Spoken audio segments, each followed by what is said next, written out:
Assalamualaikum warahmatullahi wabarakatuh. First of all, we are going to introduce ourselves. My name is Puspa Fadlia, and My name is Muhammad Referi Iwanuddin. My name is Nur Hidayah. My name is Arni Erliana. we are from Group 2, and today we are going to discuss about social aspects of interlanguage.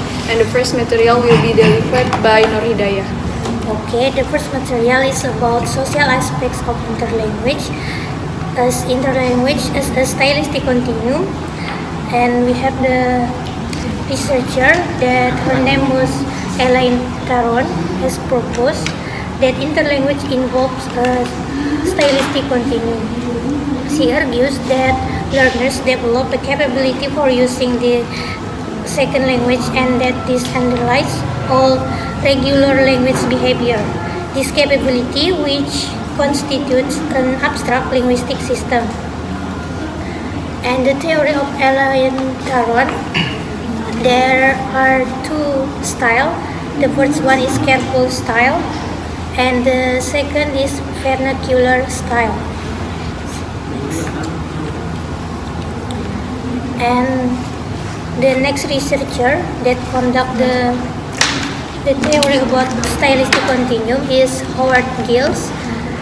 For the first theory is accommodation theory, and this seeks to explain how a learner's social group influences the course of second language acquisition.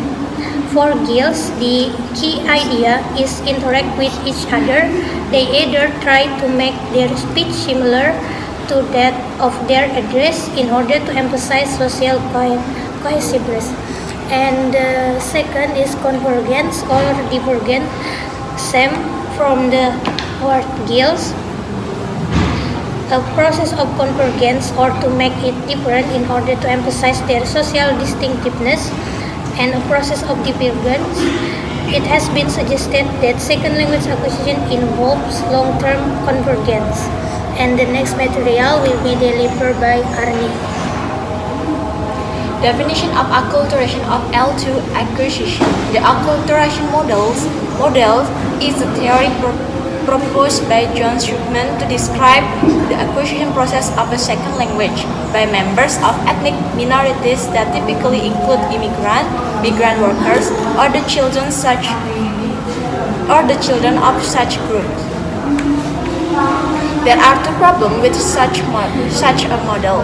First is it fails to acknowledge that factors like integration patterns and attitude are not fixed and static but potentially variable and dynamic. And the second one is it fails to acknowledge that learners are not just subject to social condition but can also become the subject of them. So next is social identity. The notion of social identity is central to the theory Pierce advanced. She urges that language learners have complex social identity that can only be understood in terms of the power relations that shape social structures. So next is communicative competence. For the communicative competence can be defined as simply as what a speaker needs to know to communicate appropriately within a particular language community. And the second one is involves knowing not only the vocabulary, phonology, grammar, and other aspects of linguistic structure, or although there is a critical component of knowledge, but also when to speak or not, what to say to whom and how to say it appropriately in any given situation. And the last is further, it involves the social and cultural knowledge speakers are presumed to have which enable them to use and interpret linguistic form. So next is variation in learner language. They occur at every linguistic level: vocabulary, phonology, and morphology, syntax, discourse.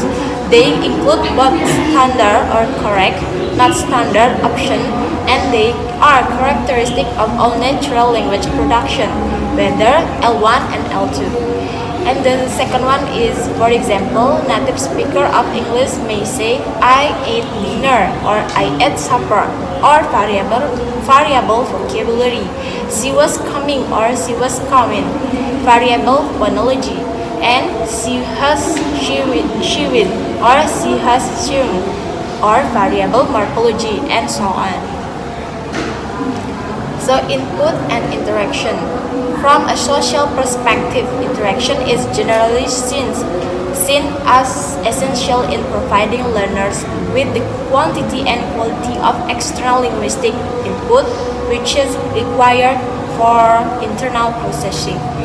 And the second one is some researchers can also consider input primarily as data for essential innate linguistic and cognitive process. Nature of input modification. In speech, the modification variety is called foreigner talk.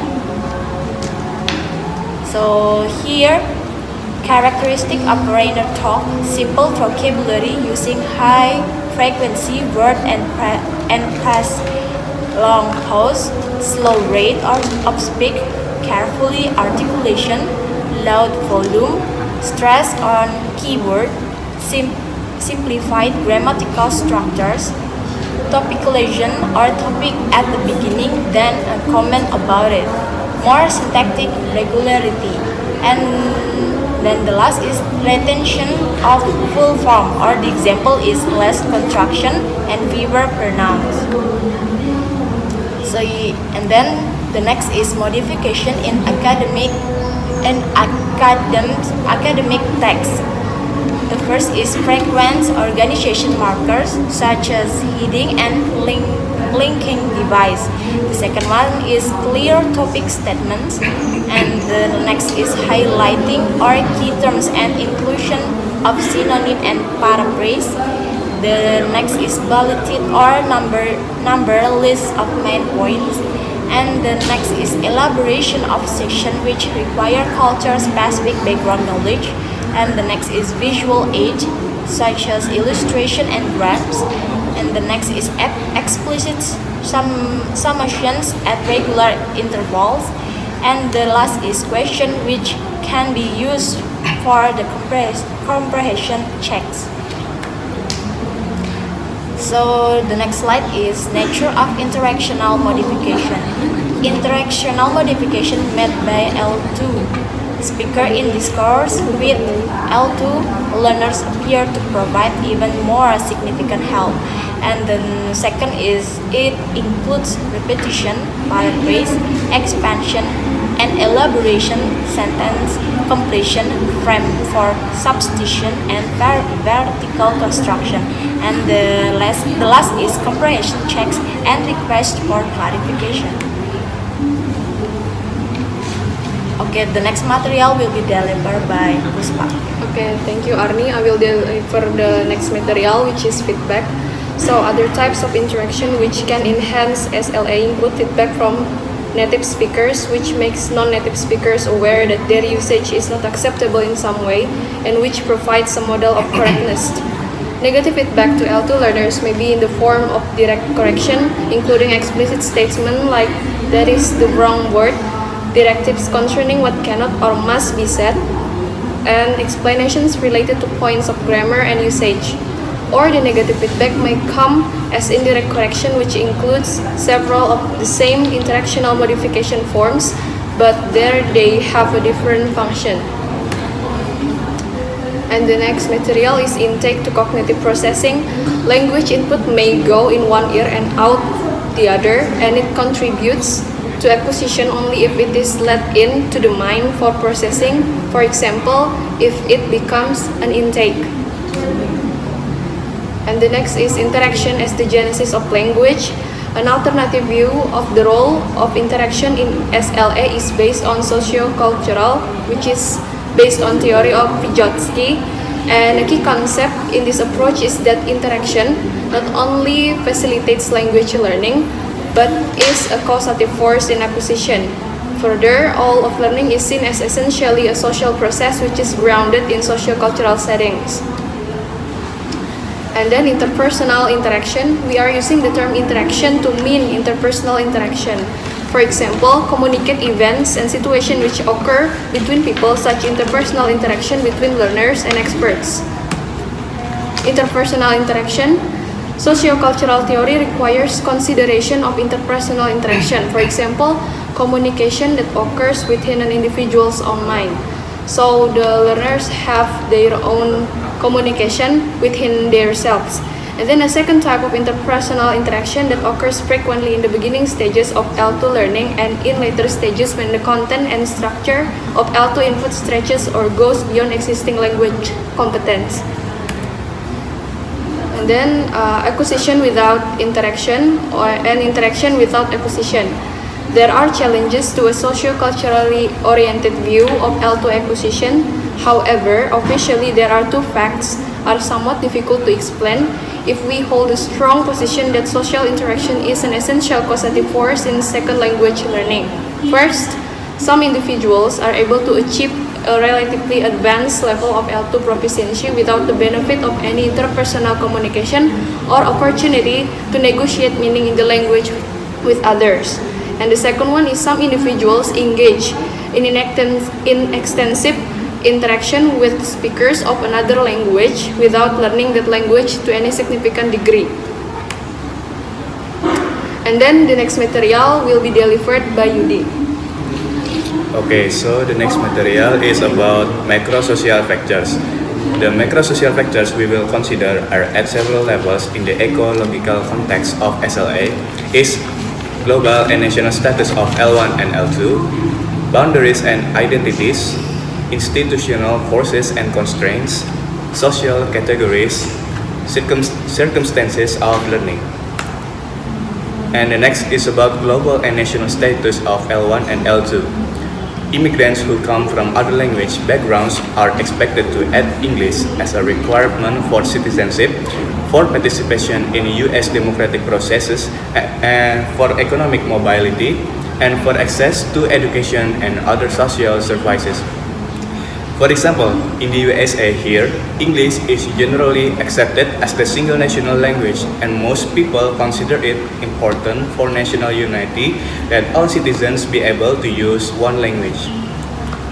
And the next about boundaries and identities. Crossing a linguistic boundary to participate in another language community and to identify or be identified with it requires learning that language. It is both a necessary tool for participation and a badge which allows passage.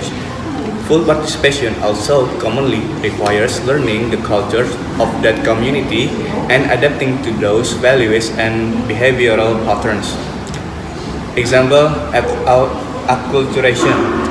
Whether or not this occurs depends largely on group motivation.